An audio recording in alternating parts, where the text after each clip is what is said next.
Hello everyone, welcome back to my channel. ఈరోజు అయితే బోండాలు ఎలా చేసుకోవాలో చూద్దాము. ఫస్ట్ అయితే మైదా పిండి అయితే వాడట్లేదు నేను. గోధుమ పిండితో మంచి పర్ఫెక్ట్ షేప్లో చేసుకోవచ్చు. అలానే చాలా టేస్టీగా కూడా ఉంటుంది. మనకి ఎలాంటి బ్రేక్ కూడా ఉండదన్నమాట. చేసేటప్పుడు పేలుతుంది అన్నట్టు ఇట్లా లూజ్గా కూడా ఉండకుండా ఉంటుందన్నమాట. మీ ప్రాసెస్ మొత్తం స్కిప్ చేయకుండా చూడండి. సో ఫస్ట్ అయితే మనం ఒక కప్పు, ఏ కప్పుతో అయినా మెజర్ చేసుకోండి.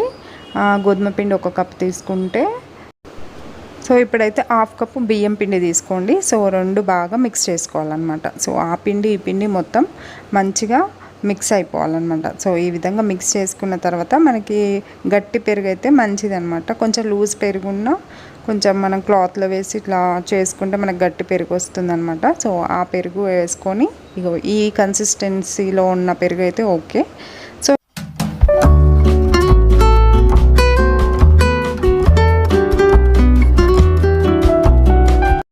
సో ఇప్పుడైతే కొన్ని వాటర్ వేస్తూ బాగా చపాతీ పిండిలాగా కలుపుకోవాలన్నమాట. సో ఈ విధంగా బాగా కొన్ని వాటర్ వేసుకోండి. ఎక్కువ వేసుకుంటే పల్చగా అయిపోతుంది.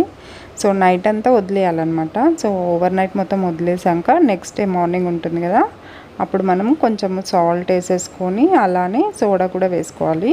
సోడా వేసేసుకొని బాగా కొన్ని వాటర్ వేస్తూ మనకి ఇప్పుడు బ్యాటర్ అనేది ఇప్పుడు బోండాలు వేసే బ్యాటర్ వచ్చే వరకు మనము బాగా కలుపుకోవాలన్నమాట. అంటే కొంచెం వాటర్ వేస్తూ పల్సగా చేసేసుకోవాలి. సో మనం వేసేటప్పుడు అది బోండా షేప్లో రావాలన్నమాట. సో కొంచెం జారుడుగా వస్తే మనకి బోండాలు వేయడానికి ఈజీగా ఉంటుంది. సో మొత్తం వాటర్ వేసేసి బాగా కలిపేసుకోవాలి. సో ఈ విధంగా కలిపిన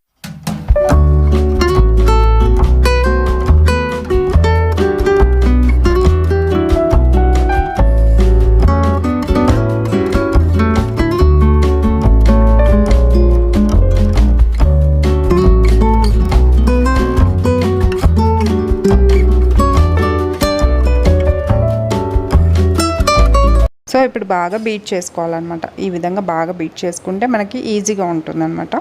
సో ఇలా జారుడుగా వస్తే మనకి బోండాలు వేయడానికి ఈజీగా ఉంటుంది. సో ఆయిల్ బాగా హీట్ అయిన తర్వాతకి ఒక్కొక్కటి ఇలా వేసుకోవాలన్నమాట. సో మైదా కన్నా మనకి గోధుమ పిండితో చాలా టేస్టీగా కూడా ఉంటుంది. ఒకసారి ట్రై చేయండి, చాలా బాగుంటుంది. పిల్లలు కూడా ఇష్టంగా తింటారు. దీని కాంబినేషన్ మనం ఏ చట్నీ అయినా యూజ్ చేసుకోవచ్చు అనమాట. సో అప్పుడే కదిలియకుండా కొంచెం షేడ్ వచ్చిన తర్వాత గంటెతో అటు ఇటు తిప్పుకుంటే మనకు వచ్చేస్తుంది అనమాట. సో ఈ విధంగా పైకి కిందికి ఇలా రౌండ్గా తిప్పేస్తే ఆ సైడ్ కూడా వేగిపోతుంది అనమాట. ఆయిల్లో డీప్ ఫ్రై అవుతుంది అనమాట. సో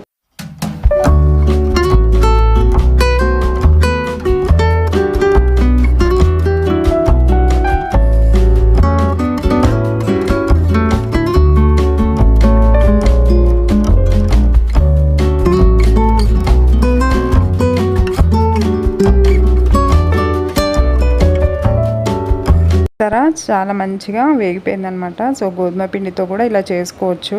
ఒకసారి ట్రై చేయండి, చాలా బాగుంటుంది. టేస్ట్ అయితే బాగుంటుంది. మైదా పిండి కన్నా నాకు గోధుమ పిండితో చేసినదే చాలా టేస్టీగా అనిపిస్తుంది. సో నేను ఎప్పుడైనా చేయాలనుకుంటే గోధుమ పిండితోనే ట్రై చేస్తాను. మీరు కూడా ఒకసారి ట్రై చేసి చూడండి. Please do subscribe to my channel.